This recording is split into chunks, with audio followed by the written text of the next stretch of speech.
আসসালামু আলাইকুম প্রিয় দর্শক।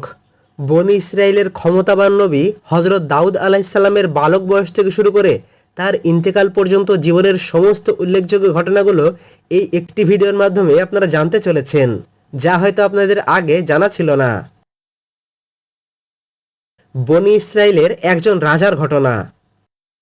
হজরত মুসা ও হারুন আলাইসাল্লামের ইন্তেকালের বহু বছর পর বনি ইসরায়েল আবার আল্লাহ তালার আদেশ থেকে দূরে সরে যেতে শুরু করলো। বনি ইসরায়েলরা তাওরাতের অনেক বিধান অমান্য করে, আল্লাহর পথে জিহাদ ছেড়ে দেয়। এই কারণে তারা অত্যন্ত দুর্বল ও অসহায় হয়ে পড়ে। আমলেকা সম্প্রদায় নামে একটি জাতি বনি ইসরায়েলের উপর অত্যাচার করে। হজরত দাউদ আলাহিসাল্লাম ছিলেন তখন বালক বয়স। বর্ণিত হয়েছে যে বনি ইসরায়েলের তখনকার নবী ছিলেন হজরত শামুয়েল আলাহিসাল্লাম।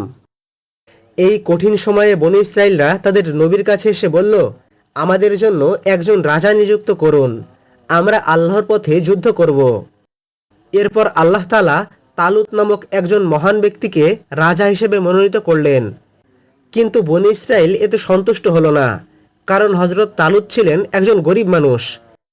বনি ইসরায়েল বলল, তালুত তো ধনী নন, রাজত্বের বেশি হকদার তো আমরা।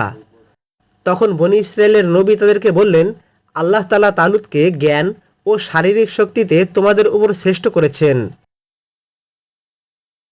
সেনাবাহিনীর পরীক্ষার ঘটনা। এরপর হজরত তালুত রাজা হিসাবে মনোনীত হলেন, আর তিনি তার সেনাবাহিনীকে নিয়ে শত্রুর উদ্দেশ্যে রওনা হলেন। যাওয়ার পথে তিনি একটি নদীর কাছে পৌঁছালেন। তখন হজরত তালুত তার সেনাবাহিনী বনি ইসরায়েলদেরকে বললেন, আল্লাহ তাআলা তোমাদেরকে এই নদীর মাধ্যমে পরীক্ষা করবেন। যেই ব্যক্তি এই নদী থেকে পেট ভরে পানি পান করবে সে আমার দলে থাকবে না, আর যে 1-2 চুমুকের বেশি পানি পান করবে না সে আমার সঙ্গে থাকবে। কিন্তু প্রচণ্ড গরম ও তৃষ্ণার কারণে অধিকাংশ সৈন্য এই পরীক্ষায় ব্যর্থ হলো। অল্প সংখ্যক মুমিনই আল্লাহ তাআলার আদেশ মানল। এরপর হজরত তালুত নদী পার হয়ে শত্রুর শিবিরে পৌঁছালো। সামনে দাঁড়িয়ে আছে বিরাট সেনাবাহিনী, আর সেই সেনাবাহিনীর নেতা ছিল জালুত, যে অত্যন্ত শক্তিশালী যোদ্ধা ছিল। জালুতকে দেখে অনেকের সাহস ভেঙে গেল। এখানে একটি বিষয় স্মরণ রাখতে হবে, তালুত হচ্ছে বনি ইসরায়েলের নেতা, আর জালুত হচ্ছে বিপক্ষ দলের নেতা। হজরত দাউদ আলাহিসাল্লাম ছিলেন তখন বালক বয়স। হজরত তালুতের সেই বনি ইসরায়েলের সেনাবাহিনীর মধ্যেই হজরত দাউদ আলাহিসাল্লাম একজন ছিলেন। জালুতকে দেখে অনেকের সাহস ভেঙে গেল। বনি ইসরায়েলের অনেকে বলতে লাগলো, আজ আমরা জালুতের বাহিনীর মোকাবেলা করতে পারবো না। এই সময় ইতিহাসের মঞ্চে আবির্ভূত হলেন এক তরুণ যুবক, যিনি ছিলেন হজরত দাউদ আলাহিসাল্লাম। তিনি তখনও নবী হননি, তখন তিনি ছিলেন একজন সাধারণ যুবক। হজরত দাউদ আলাহিসাল্লাম সেখানে যুদ্ধ করার জন্য আসেননি, বরং তিনি তার ভাইদের খবর নেওয়ার জন্য এসেছিলেন। কিন্তু আল্লাহ তার জন্য ভিন্ন একটি ইতিহাস লিখে রেখেছিলেন। দাউদ আলাহিসাল্লামের হাতে জালুতের মৃত্যুর ঘটনা। বিপক্ষ দলের নেতা জালুত প্রতিদিন যুদ্ধক্ষেত্রে এসে চ্যালেঞ্জ ছুড়ে দিয়ে বলতো, এমন কে আছে যে আমার সঙ্গে একা যুদ্ধে লড়বে। এতে কেউ এগিয়ে আসতো না, সবাই জালুতকে ভয় পেত। তখন হজরত দাউদ আলাহিসাল্লাম তার নেতা তালুতের কাছে গিয়ে বললেন, আমি জালুতের সঙ্গে যুদ্ধ করব। এতে রাজা তালুত প্রথমে অবাক হয়ে গেলেন, এত বড় যোদ্ধার বিরুদ্ধে একজন তরুণ। তখন তিনি বললেন, তুমি তো পারবে না। কিন্তু দাউদ আলাহিসাল্লাম বললেন, আমি যখন ভেড়া চড়াতাম তখন সিংহ ও ভালুক আক্রমণ করলে আল্লাহর সাহায্যে তাদের পরাজিত করেছি। যে আল্লাহ আমাকে তখন রক্ষা করেছেন তিনি আজও আমাকে সাহায্য করবেন। এরপর রাজা তালুত যুবক দাউদ আলাহিসাল্লামকে নিজের বর্ম পরিয়ে দিলেন। কিন্তু দাউদ আলাহিসাল্লাম বুঝলেন ভারী বর্ম পরে তিনি স্বাচ্ছন্দ্য বোধ করছেন না। এজন্য হজরত দাউদ আলাহিসাল্লাম তার বর্মটি খুলে ফেললেন, আর তিনি তার হাতে নিলেন তার পরিচিত গুলতি, আর নদী থেকে কয়েকটি ছোট পাথর তুলে নিলেন। এগুলো দেখতে ছিল অত্যন্ত সাধারণ অস্ত্র, কিন্তু দাউদ আলাহিসাল্লামের আসল শক্তি ছিল আল্লাহর উপর পূর্ণ ভরসা। এরপর যুদ্ধের ময়দানে জালুত সামনে এগিয়ে আসলো। তার চ্যালেঞ্জের মুখোমুখি সে যুবক দাউদ আলাহিসাল্লামকে দেখে উপহাস করল। কিন্তু দাউদ আলাহিসাল্লাম নির্ভয়ে তার গুলতির মধ্যে একটি পাথর রেখে নিক্ষেপ করলেন, আর আল্লাহ তাআলার ইচ্ছায় সেই পাথর সোজা গিয়ে জালুতের মাথায় আঘাত করল। এতে জালুত মাটিতে লুটিয়ে পড়ল এবং ছটফট করতে করতে মারা গেল। শত্রু বাহিনীর মনোবল মুহূর্তেই ভেঙে গেল। বনী ইসরাইলরা বিজয় লাভ করল। পবিত্র কোরআনে সংক্ষেপে বলা হয়েছে যে অতঃপর দাউদ জালুতকে হত্যা করলেন। আর এই ঘটনা হযরত দাউদ আলাইহিসসালামের জীবন সম্পূর্ণ বদলে দিল। দাউদ আলাইহিসসালামের রাজত্বের ঘটনা। জালুত নিহত হওয়ার পর বনী ইসরায়েলের ইতিহাসে এক নতুন যুগের সূচনা হলো। এই বিজয়ের মাধ্যমে দাউদ আলাইহিসসালামের নাম সারা দেশে ছড়িয়ে পড়ল। কিন্তু আল্লাহ তাআলা দাউদ আলাইহিসসালামকে শুধু একজন বীর যোদ্ধা হিসাবেই রাখেননি, তিনি তাকে এমন একটি মর্যাদা দান করলেন যা খুব কম নবীকেই দেওয়া হয়েছিল। হযরত দাউদ আলাইহিসসালাম একই সঙ্গে ছিলেন নবী, রাজা এবং ন্যায় বিচারক।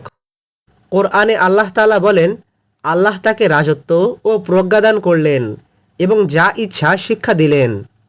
জালুতের মৃত্যুর কিছু সময় পর তালুতের যুগ শেষ হলো, আর আল্লাহ তাআলা দাউদ আলাইহিসসালামকে বনী ইসরায়েলের রাজা হিসাবে প্রতিষ্ঠিত করলেন। একই সঙ্গে দাউদ আলাইহিসসালামকে নবুয়ত প্রদান করলেন। পৃথিবীর ইতিহাসে খুব কম সংখ্যক মানুষই নবুয়ত ও রাজত্ব উভয় মর্যাদা পেয়েছেন, আর দাউদ আলাইহিসসালাম ছিলেন তাদের মধ্যে অন্যতম। জবুর কিতাব নাজিলের ঘটনা। আল্লাহ তাআলা দাউদ আলাইহিসসালামের উপর বিশেষ আসমানি কিতাব জবুর নাজিল করেছিলেন। জবুরে আল্লাহ তাআলা প্রধানত প্রশংসা, তাসবিহ, দোয়া, উপদেশ এবং হৃদয়কে পরিশুদ্ধ করার শিক্ষা ছিল। তাওরাতের মতো জবুরে বিস্তারিত শরিয়াতের বিধান ছিল না, বরং এটি ছিল আল্লাহ তাআলার স্মরণ ও ইবাদতের প্রতি মানুষকে উদ্বুদ্ধ করার কিতাব। দাউদ আলাইহিসসালাম অত্যন্ত সুন্দর কণ্ঠে জবুর তেলাওয়াত করতেন। সহিহ হাদিসে এসেছে যে আল্লাহ তাআলা দাউদ আলাইহিসসালামকে এমন সুমধুর কণ্ঠ দিয়েছিলেন যে মানুষ তো বটেই, বরং পশু পাখিরাও তার তেলাওয়াত শুনে থেমে যেত। পাহাড় ও পাখিদের তাসবির ঘটনা। আল্লাহ তাআলা দাউদ আলাইহিসসালামকে এমন একটি বিশেষ মর্যাদা দান করেছিলেন যা অন্য কোনো নবীকে এভাবে দেওয়া হয়নি। যখন দাউদ আলাইহিসসালাম জবুর তেলাওয়াত করতেন এবং আল্লাহ তাআলার তাসবিহ করতেন, তখন আশেপাশের পাহাড় ও পাখিরাও আল্লাহর ইচ্ছায় তার সঙ্গে তাসবিতে অংশগ্রহণ করত। কোরআনে আল্লাহ তাআলা বলেন, হে পর্বতমালা, তোমরা দাউদের সঙ্গে তাসবিহ করো, আর হে পাখিরা, তোমরাও করো। এটি ছিল দাউদ আলাইহিসসালামের জন্য অসাধারণ একটি সম্মান। তাফসিরে এসেছে, যখন দাউদ আলাইহিসসালাম আল্লাহর প্রশংসা করতেন, তখন পাহাড়ে সেই ধ্বনি প্রতিধ্বনিত হতো এবং অসংখ্য পাখি তার চারিপাশে জড়ো হয়ে যেত। তবে কিভাবে তারা তাসবিহ করত তার প্রকৃত পদ্ধতি আল্লাহ তাআলাই ভালো জানেন। লোহা নরম করার ঘটনা। হযরত দাউদ আলাইহিসসালামের আরেকটি বিস্ময়কর মুজিজা ছিল এই যে আল্লাহ তাআলা তার জন্য লোহাকে নরম করে দিয়েছিলেন। কোনো আগুন ছাড়াই, কোনো হাতুড়ি ছাড়াই, কোনো ভাটি ছাড়াই শুধুমাত্র হাত দিয়ে দাউদ আলাইহিসসালাম ইচ্ছামতো লোহাকে বাঁকা করতে পারতেন। পবিত্র কোরআনে আল্লাহ তাআলা বলেন, আমি তার জন্য লোহাকে নরম করে দিয়েছিলাম। বর্ম তৈরির শিক্ষা। আল্লাহ তাআলা হযরত দাউদ আলাইহিসসালামকে বললেন, তুমি পূর্ণাঙ্গ বর্ম তৈরি করো এবং কড়িগুলো সঠিকভাবে সংযুক্ত করো। এর মাধ্যমে আল্লাহ তাআলা মানুষকে যুদ্ধের জন্য উন্নত প্রতিরক্ষা ব্যবস্থা তৈরির শিক্ষা দিলেন। মুফাসসিররা বলেন, হযরত দাউদ আলাইহিসসালাম ছিলেন প্রথম ব্যক্তি যিনি ধাতব কড়ি দিয়ে সংযুক্ত যুদ্ধবর্ম তৈরি করেছিলেন। এর আগে মানুষ শক্ত ধাতব পাত বা চামড়ার ভারী বর্ম ব্যবহার করত, কিন্তু দাউদ আলাইহিসসালামকে আল্লাহ তাআলা বর্ম তৈরি করার শিক্ষা দিয়েছিলেন। আর হাত দিয়ে লোহা নরম করতে পারার কারণে দাউদ আলাইহিসসালাম খুব সুন্দর সুন্দর বর্ম তৈরি করতে পারতেন। দুই ভাইয়ের বিচারের ঘটনা। একদিন দাউদ আলাইহিসসালাম তার ইবাদতখানায় একান্তে আল্লাহ তাআলার ইবাদতে ব্যস্ত ছিলেন। এটি এমন একটি সময় ছিল যখন সাধারণত কেউ তার কাছে প্রবেশ করত না, কিন্তু হঠাৎ তিনি অনুভব করলেন যে তার সামনে দুইজন ব্যক্তি দাঁড়িয়ে আছে। তারা দরজা দিয়ে নয়, বরং প্রাচীর টপকে ভিতরে প্রবেশ করেছিল। এই দৃশ্য দেখে দাউদ আলাইহিসসালাম কিছুটা চমকে উঠলেন। তখন সেই দুইজন ব্যক্তি বলল, আপনি ভয় পাবেন না, আমরা দুইজন বিবাদমান ব্যক্তি, আমাদের একজন অন্যজনের উপর জুলুম করেছে, আপনি আমাদের মধ্যে ন্যায় বিচার করুন এবং সত্য থেকে বিচ্যুত হবেন না। তারা দুইজন দাউদ আলাইহিসসালামের কাছে একটি বিষয় নিয়ে বিচার চাইতে এসেছিল।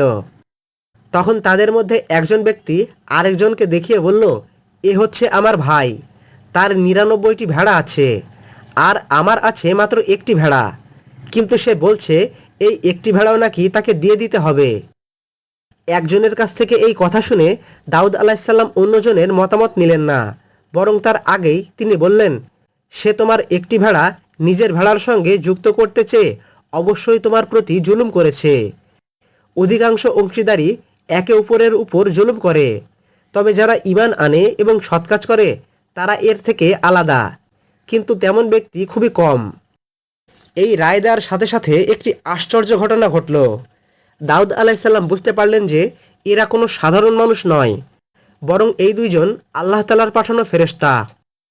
আর তাদের এই মামলার বিচারটি কোনো সাধারণ মামলার পদ্ধতি ছিল না, বরং এটি ছিল আল্লাহ তাআলার পক্ষ থেকে বিচার পদ্ধতি পরীক্ষা। দাউদ আলাইহিসসালাম একজনের বক্তব্য শুনেই সিদ্ধান্ত নিয়ে ফেলেছিলেন, কিন্তু বিচার পদ্ধতির একটি সূক্ষ্ম শিক্ষা হচ্ছে দুইজনের কাছ থেকেই রায় নিতে হবে। দাউদ আলাইহিসসালাম সঙ্গে সঙ্গে নিজের ভুল বুঝতে পেরে আল্লাহ তাআলার কাছে ক্ষমা প্রার্থনা করলেন। দাউদ আলাইহিসসালাম সিজদায় লুটিয়ে পড়লেন এবং আন্তরিকভাবে তওবা করলেন। এটি ছিল একজন নবীর বিনয়। তখন আল্লাহ তাআলা ঘোষণা করলেন, আমি তাকে ক্ষমা করে দিলাম, নিশ্চয়ই আমার কাছে তার জন্য রয়েছে বিশেষ নৈকট্য এবং উত্তম প্রত্যাবর্তনের স্থান। ক্ষেতের মালিকের বিচারের ঘটনা। পবিত্র কোরআনে আরেকটি বিচারের কথা উল্লেখ রয়েছে, যে ঘটনায় দাউদ আলাইহিসসালাম এবং তার ছেলে সুলাইমান আলাইহিসসালাম বিচার করেছিলেন। ঘটনাটি এমন ছিল যে একজন ব্যক্তির ক্ষেতে রাতের বেলায় অন্য আরেকজন ব্যক্তির ভেড়ার পাল ঢুকে ফসল নষ্ট করে ফেলেছিল, আর সেই মামলাটি দাউদ আলাইহিসসালামের কাছে তারা নিয়ে এসেছিল। এতে দাউদ আলাইহিসসালাম একটি রায় দিলেন, কিন্তু এই রায়ের সাথে সাথে দাউদ আলাইহিসসালামের ছেলে সুলাইমান আলাইহিসসালাম আরেকটি বিচারের বিষয়ে প্রস্তাব করেন। সুলাইমান আলাইহিসসালাম বলেন, কিছুদিন ভেড়াগুলো ক্ষতিগ্রস্ত কৃষকের কাছে থাকবে। সেই ক্ষতিগ্রস্ত কৃষক সেই কয়েকদিন ভেড়াগুলো দুধ থেকে উপকার পাবে, আর সেই ক্ষেতটি ভেড়ার মালিক ঠিক করে দেবে। যখন ক্ষেত আগের অবস্থায় ফিরে যাবে তখন প্রত্যেকেই নিজের সম্পদ ফেরত পাবে, ক্ষেতওয়ালা ক্ষেত পাবে এবং ভেড়াওয়ালা ভেড়া পাবে। আল্লাহ তাআলা কোরআনে বলেন, আমি সুলাইমানকে বিষয়টির উপর উপলব্ধি দিয়েছিলাম, আর দাউদ ও সুলাইমান উভয়কেই আমি প্রজ্ঞা ও জ্ঞান দান করেছিলাম। দাউদ আলাইহিসসালামের সন্তানদের ঘটনা। হযরত দাউদ আলাইহিসসালামের বহু সন্তান ছিল। তাদের মধ্যে আল্লাহ তাআলা বিশেষভাবে হযরত সুলাইমান আলাইহিসসালামকে মনোনীত করেছিলেন। ছেলেবেলা থেকেই সুলাইমান আলাইহিসসালাম ছিলেন অত্যন্ত বুদ্ধিমান মানুষ। আল্লাহ তাআলা সুলাইমান নবীকে প্রজ্ঞা ও বিচারবোধ দান করেছিলেন। দাউদ আলাইহিসসালাম নিজ হাতে তার সন্তানদেরকে আল্লাহ ভীতি, ন্যায় বিচার, নেতৃত্ব ও ইবাদতের শিক্ষা দিয়েছিলেন। একজন নবী যেমন একজন আদর্শ পিতা, দাউদ আলাইহিসসালাম ছিলেন তার উজ্জ্বল উদাহরণ। পবিত্র কোরআনে আল্লাহ তাআলা বলেন, সুলাইমান দাউদের উত্তরাধিকারী হয়েছিল। এখানে উত্তরাধিকার বলতে মূলত নবুয়ত, জ্ঞান, প্রজ্ঞা ও রাজত্বের দায়িত্ব বোঝানো হয়েছে। এটি কোনো সাধারণ সম্পদের উত্তরাধিকার নয়। দাউদ আলাইহিসসালামের ইবাদতের ঘটনা। হযরত দাউদ আলাইহিসসালামের জীবন শুধু রাজনীতি বা যুদ্ধের মধ্যে সীমাবদ্ধ ছিল না, তিনি অত্যন্ত ইবাদতগুজার একজন ব্যক্তি ছিলেন। রাসূলুল্লাহ সাল্লাল্লাহু আলাইহি ওয়াসাল্লাম বলেছেন, আল্লাহর নিকট সবচেয়ে প্রিয় সালাত ছিল দাউদ আলাইহিসসালামের সালাত। তিনি রাতের অর্ধেক ঘুমাতেন, এরপর 1/3 রাত তাহাজ্জুদে কাটাতেন, শেষ রাতে আবার বিশ্রাম নিতেন। এছাড়াও রাসূলুল্লাহ সাল্লাল্লাহু আলাইহি ওয়াসাল্লাম বলেছেন, আল্লাহর কাছে সবচেয়ে প্রিয় রোজা হলো দাউদ আলাইহিসসালামের রোজা। হযরত দাউদ আলাইহিসসালাম একদিন রোজা রাখতেন, আর পরদিন রোজা রাখতেন না, আবার তারপরের দিন তিনি রোজা রাখতেন। এভাবে সারা জীবন চলত। এ কারণেই আজও সাওয়ামে দাউদ বা দাউদের রোজা সুন্নতের অন্যতম শ্রেষ্ঠ নফল ইবাদত হিসাবে পরিচিত। হযরত দাউদ আলাইহিসসালামের মৃত্যুর ঘটনা। দাউদ আলাইহিসসালামের মৃত্যুর বিষয়ে কোরআনে বিস্তারিত বর্ণনা দেওয়া হয়নি, তবে বিভিন্ন সহিহ হাদিসে তার দীর্ঘ ইবাদতপূর্ণ জীবন ও মর্যাদার কথা এসেছে। তাফসিরে ও ঐতিহাসিক বর্ণনায় উল্লেখ আছে যে দাউদ আলাইহিসসালাম প্রায় 40 বছর রাজত্ব করেছিলেন। কিছু বর্ণনায় তার মোট 100 বছর বয়স বলা হয়েছে। তবে দাউদ আলাইহিসসালামের বয়স ও রাজত্বের সময়কাল নিয়ে বিভিন্ন মতভেদ রয়েছে। একটি হাদিস থেকে আমরা এটা জানতে পারি যে আদিপিতা হযরত আদম আলাইহিসসালাম তার নিজের বয়স থেকে 40 বছর বয়স দাউদ আলাইহিসসালামকে দান করেছিলেন। দীর্ঘ জীবন অতিবাহিত করার পর আল্লাহ তাআলার ইচ্ছায় হযরত দাউদ আলাইহিসসালাম ইন্তেকাল করেন।